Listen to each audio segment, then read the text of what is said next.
এখানে আছে 3 কেজি চিনি। আমরা যেহেতু একটু বেশি মিষ্টি খাই তার জন্য, আর কুলটা খুবই টক, তার জন্য 3 কেজি চিনি নিয়েছি। মশলাটা আছে এখানে বড় চামচের 1 চামচ গোটা জিরে, বড় চামচের 1 চামচ মৌরি, হাফ চামচ মেথি আর 1 চামচ ধনে, গোটা ধনে। এই মশলাগুলোকে, আর আছে 4টে শুকনো লঙ্কা, পরিমাণ মতো লবণ, পরিমাণ মতো হলুদ। আমি এই মশলাগুলোকে কাঠখোলায় ভেজে নেব। অল্প আছে, কড়াইটা তেতে গেছে। এখন ধনেটা আগে দেবো।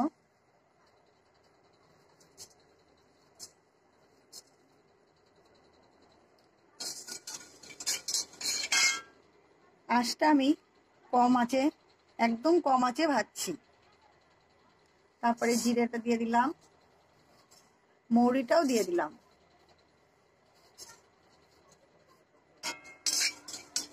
লঙ্কাটাও ভেঙে টুকরো টুকরো করে ভেঙে দিলাম, তো দিয়ে দিলাম।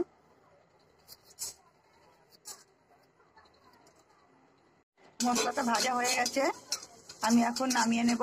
মশলাটা ভাজা হয়ে গেছে, ঠান্ডা হলে এটাকে আমি পাটাই অথবা মিক্সচারে গুঁড়ো করে নেব। পাটাই গুঁড়ো করলেই ভালো। 1 লিটার মতো কিছুটা লবণ দিয়ে দিলাম। এবার আঁচটা বাড়িয়ে দিলাম। এটা ফুটে গেছে। কুলগুলো আমি বেশি শুকিয়ে রেখেছিলাম দেখে, তার জন্য আমি একটু এই গরম জলে দিয়ে একটু সেদ্ধ করে নেব,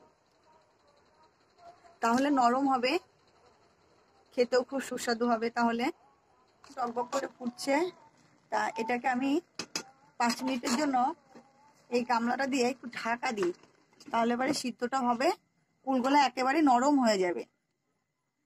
হয়ে গেছে, এখন আমি ঢাকনাটা খুলে দিলাম।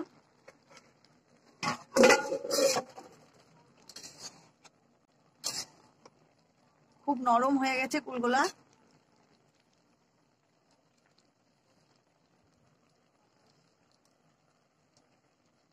এই যে একেবারে সিদ্ধ হয়ে গেছে,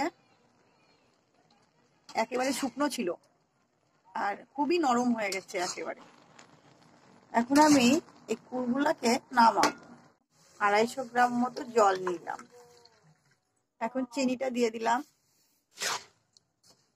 সবাই গুড় দিয়ে আচার করে, আমি চিনি দিয়ে করছি। আমি গুড় দিয়ে করলে আচারটা অত ভালো খেতে পারি না, তাই চিনি দিয়ে করছি। কুলটা সিদ্ধ করার পরে এরকম নরম হয়ে গেছে, আর জলটা আমি ছেঁকে ফেলে দেবো, দিয়ে আমি চিনির মধ্যে দিয়ে দেবো। এখন দিয়ে দেবো এর মধ্যে, একেবারে ভর্তি হয়ে গেছে। এটা এখন ধীরে ধীরে নাড়াচাড়া করবো। পরিমাণ মতো লবণ আর হলুদটা নিয়েছিলাম, সেটা দিয়ে দিলাম।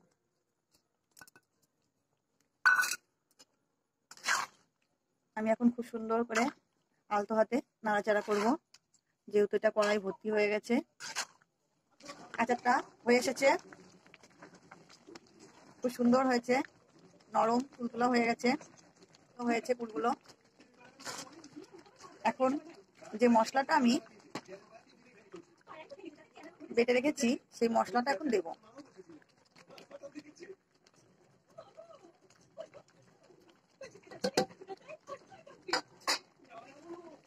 আঁচটা কমিয়ে দেবো, দিয়ে হালকা আলতো হাতে হালকা করে নাড়াচাড়া করব মশলাটা।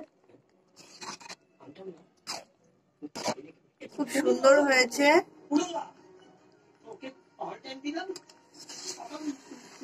একটু বেশি পরিমাণের হয়েছে।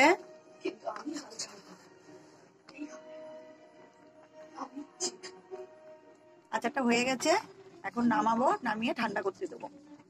এখন গ্যাসটা অফ করে দিলাম, আর লাগবে না। দেখতে খুব সুন্দর হয়েছে, খেতেও খুব সুস্বাদু হয়েছে। আপনারা বাড়িতে আমার মতো পদ্ধতি করে রান্না করে দেখবেন, খেতে খুব সুস্বাদু হবে। যদি ভিডিওটা ভালো লাগে বন্ধুরা, তাহলে সাবস্ক্রাইব করতে ভুলবেন না, লাইক কমেন্ট শেয়ারও করবেন, আর পাশে থাকা বেল বাটনটাও টিপে দেবেন। সবার প্রথম আপনি রান্নাটা দেখতে পাবেন।